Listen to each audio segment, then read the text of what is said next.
आप देख रहे हैं न्यूज़ 24। आपके साथ मैं हूं मानक गुप्ता। मेरे साथ स्टूडियो में हैं आचार्य प्रमोद कृष्णम, जो कि प्रियंका गांधी के पॉलिटिकल एडवाइज़र हैं और शायद कांग्रेस में इकलौते ऐसे संत हैं जो सबसे ज़्यादा उत्तर प्रदेश की राजनीति में अभी सक्रिय हैं। कुछ लोग इन्हें कांग्रेस का सबसे बड़ा हिंदू चेहरा भी कहते हैं। स्वागत है आचार्य जी। धन्यवाद मानक जी। आपकी पार्टी ने गांधी को अपशब्द कहने वाले कालीचरण को आपकी पार्टी की सरकार ने छत्तीसगढ़ में जब से गिरफ्तार किया तब से ये सवाल पूछा जा रहा है, कहीं नुकसान तो नहीं हो जाएगा इसका? हिंदू नाराज तो नहीं हो जाएंगे? साधु संत नाराज तो नहीं हो जाएंगे? देखिए, पहली बात तो हिंदू होना, साधु होना, संत होना किसी को गाली देने का नाम नहीं है। हमारा धर्म करुणा का, क्षमा का, दया का, प्रेम का, सद्भावना का संदेश देता है। हमारे यहाँ उद्घोषणा होती है वसुधैव कुटुंबकम की। हमारे यहाँ सूत्र दिया जाता है विश्व बंधुत्व का। क्षमा वीरस्य भूषणम, ये हमारे सूत्र हैं। अहिंसा परमो धर्म। मुसलमानों को गाली देने का नाम हिंदू धर्म नहीं है। दूसरी बात, कोई भी साधु या संत, ऋषि मुनि, महात्मा यदि राष्ट्रपिता महात्मा गांधी के लिए अपशब्दों का प्रयोग करता है तो फिर उसके खिलाफ कार्रवाई, वो संत नहीं है, फिर होना चाहिए। वो संत नहीं है। नहीं, मैं ये कहने वाला कौन हूँ कि वो संत है या राक्षस है, लेकिन उसके कृतित्व से पता चलता है कि उनका व्यक्तित्व कैसा है। उनकी भाषा बताती है कि वो साधु संत हैं या साधु संत नहीं है। महात्मा गांधी, जिसको पूरा देश ही नहीं पूरा विश्व नमन करता पर चुनावी मौसम में आपको बिल्कुल भी इसमें रिस्क दिखाई नहीं देता कि साधु संत नाराज हो गए, बीजेपी भुना सकती है इस मुद्दे को? मानक, मुझे लगता है कि कुछ मुद्दे चुनावी फायदे और नुकसान से अलग होने चाहिए। राष्ट्रीय सुरक्षा, राष्ट्र का सम्मान और राष्ट्र के प्रति समर्पण और राष्ट्रपिता, ये फायदा नुकसान की चीजें नहीं है। अगर उन्होंने महात्मा गांधी को गाली दी, और गाली भी कैसी दी, महात्मा गांधी को गाली नहीं दी, जो अपशब्दों का, जिन अपशब्दों का प्रयोग किया गया, उनसे तो महात्मा गांधी की माँ पुतलीबाई गांधी की आत्मा रो रही होगी। हमने गॉडसे का हमेशा विरोध किया है। हम गॉडसे को हत्यारा मानते हैं। हम गांधी के प्रति हमारा समर्पण है, लेकिन हमने गॉडसे की माँ को कभी गाली नहीं दी।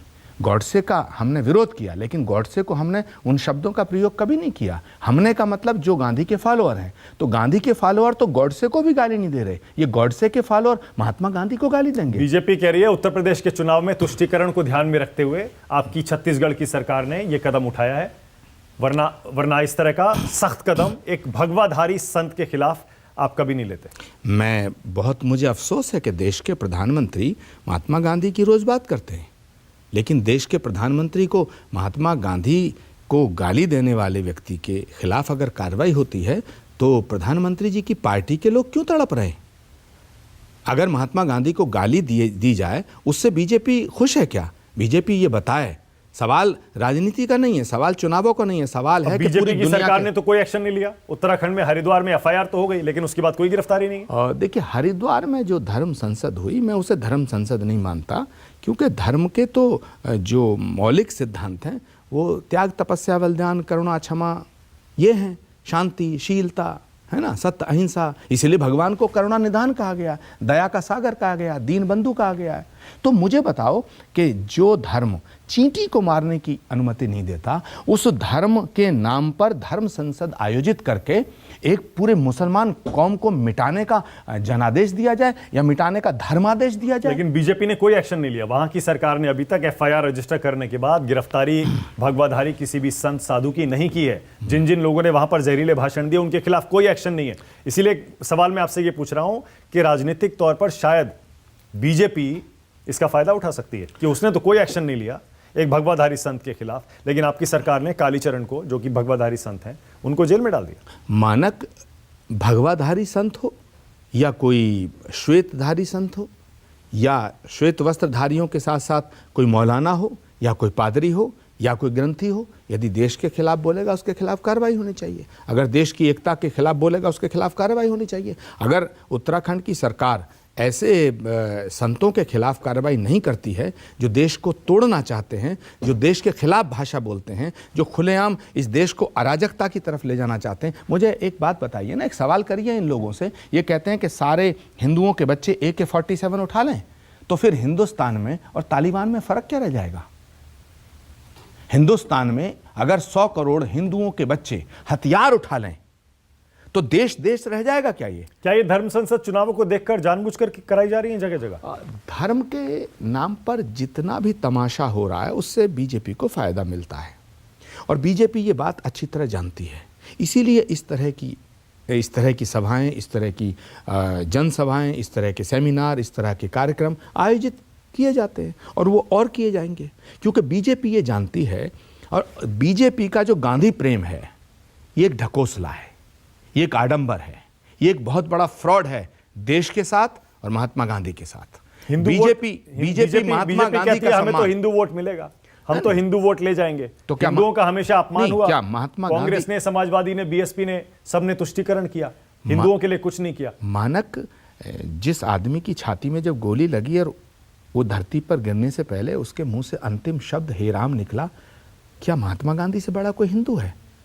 और महात्मा गांधी को हरामी कहना, उन्हें मां की गाली देना, उनका इस तरह अपमान करना इस देश में क्या स्वीकार है? क्या देश के हिंदू इस बात का समर्थन करेंगे कि महात्मा गांधी को गाली दी जाए? ये सवाल हिंदू मुसलमान का नहीं है, ये सवाल सियासत का है, ये सवाल सियासत का है। और बीजेपी ये जानती है कि इस समय धर्म के नाम पर ध्रुवीकरण करके उत्तर प्रदेश का चुनाव किसी भी कीमत पे जीता जाना चाहिए। तो जीत रही है क्या बीजेपी? आचार्य जी, आपकी क्या रिपोर्ट है? चुनाव जिताना और चुनाव हराना मेरे हाथ में नहीं है, ये प्रदेश की जनता फैसला करेगी। लेकिन आज सबसे बड़ा सवाल मानक ये है कि गांधी प्रासंगिक है या गॉडसे प्रासंगिक है, इसका फैसला होना चाहिए इस देश में। ये सिर्फ एक गांधी को गाली दे करके उसका समर्थन, और दुख इस बात का है कि गांधी के देश में गांधी को गाली देने वाले का समर्थन हो रहा है। और समर्थन कौन कर रहा है? सत्ताधारी पार्टी, उस पार्टी के प्रवक्ता, बीजेपी का मुख्यमंत्री, बीजेपी के तमाम भारत सरकार के मंत्री, बीजेपी के राष्ट्रीय प्रवक्ता, भारत सरकार का गृह मंत्री, भारत सरकार का प्रधानमंत्री, जो गांधी के चश्मे के ऊपर स्वच्छ भारत लिख करके आप ढोंग करते हो, जवाब दो। और बीजेपी तो कह रही है हम चुनाव जीत रहे हैं। नहीं, आप गांधी गोडसे पर सवाल पूछते रहिए। ठीक है, ओके, चुनाव आप जीत लें हार लें ये एक अलग विषय है, लेकिन देश गांधी के रास्ते पे चलेगा या गॉडसे के पे चलेगा, ये फैसला तो होना चाहिए। मतलब गांधी गोडसे को लेकर आप मुद्दा बनाएंगे चुनाव में? मैं भारत आपकी पार्टी बनाएगी मुद्दा? मैं भाजपा से और भारत की सरकार से इस पर स्पष्टीकरण चाहता हूं कि वो गांधी के साथ हैं या गांधी को गाली देने वालों के साथ हैं। चुनाव होता रहेगा, हार जीत चलती रहेगी, सत्ता आएगी जाएगी, सरकारें बनेंगी और बिगड़ेंगी, सवाल ये नहीं है। ये देश रहना चाहिए और ये फैसला होना चाहिए, इस पे ओपन डिस्कशन और डिबेट होना चाहिए कि गांधी के रास्ते पे देश चलेगा या गॉडसे के रास्ते। अब आप प्रियंका गांधी को प्रोजेक्ट तो करते हैं उत्तर प्रदेश में, लेकिन जैसे मैंने कहा बीजेपी कह रही है प्रियंका गांधी क्या करेंगी? मुस्लिम तुष्टीकरण उनकी पार्टी छत्तीसगढ़ में कर रही है। हिंदुओं का वोट जब तक नहीं मिलेगा तब तक कोई फायदा नहीं है। बीजेपी हिंदुओं का वोट कह रही है हमें ही मिलेगा। तो इसका मतलब आचार्य जी आपको चुनाव जीतने की बिल्कुल भी इच्छा नहीं है? मानक, आप चुनाव नहीं जीतना चाहते? मानक जी, पहली बात, प्रियंका गांधी को किसी प्रोजेक्शन की जरूरत नहीं है। दूसरी बात, प्रियंका गांधी से बड़ा कोई हिंदू नहीं है। तीसरी बात, छत्तीसगढ़ में, मध्य प्रदेश में, राजस्थान में 80% हिंदू जनता है। उन्होंने बीजेपी की हुकूमतों को हरा करके कांग्रेस की सरकार बनवाई, तो क्या वो हिंदू नहीं है? आज भी इस देश के अंदर बीजेपी को 31 से 37% वोट मिलता है, तो क्या 60% जो हिंदू कांग्रेस को वोट देते हैं या दूसरे दलों को वोट देते हैं वो हिंदू नहीं है? यूपी में हिंदू होने का सर्टिफिकेट भाजपा देने वाली कौन होती है? यूपी में इस बार क्या होगा आचार्य जी? कांग्रेस का क्या होगा? एसपी बीजेपी का क्या होगा? बीएसपी का क्या होगा? देखिए, समाजवादी पार्टी के कुछ नेताओं की गलतियों से बीजेपी को फायदा मिलता है। MIM जो बोलता है, जब वो कहते हैं कि इंशाअल्लाह हम योगी को हटा देंगे, बीजेपी यही चाहती है कि समाजवादी पार्टी के मुस्लिम नेता, दूसरी पार्टियों के मुस्लिम नेता योगी के खिलाफ और मोदी के खिलाफ बोलें, जिससे हिंदुओं को पोलराइज होने का मौका मिले। ये गलती समाजवादी पार्टी के नेता और MIM के नेता जानकर कर रहे हैं या अनजाने में कर रहे हैं, ये तो वही जानते हैं। लेकिन जो हालात हैं वो उत्तर प्रदेश का चुनाव अब मुद्दों पे नहीं हो रहा है, अब धर्म के नाम पर होने जा रहा है, और मुझे ये सूरत अच्छी नजर नहीं आ रही है। क्योंकि धर्म के नाम पर जब चुनाव होगा तो बीजेपी आगे होगी उसमें। मुझे नहीं लगता कि हिंदू समाज इतना मूर्ख है कि बीजेपी के इस धोखे को हंसते हंसते स्वीकार करेगा, क्योंकि जो हालात हैं, चुनाव होना चाहिए, डेवलपमेंट के नाम पर चुनाव होना चाहिए, सुविधाओं के नाम पर क्या चुनाव प्रियंका होना मुख्यमंत्री चाहिए, बनने जा रही गवर्नेंस हैं? के नाम आचार्य जी, क्या प्रियंका मुख्यमंत्री बनने जा रही हैं यूपी की? प्रियंका गांधी मुख्यमंत्री का चेहरा नहीं है, प्रियंका गांधी देश का चेहरा है, प्रधानमंत्री का।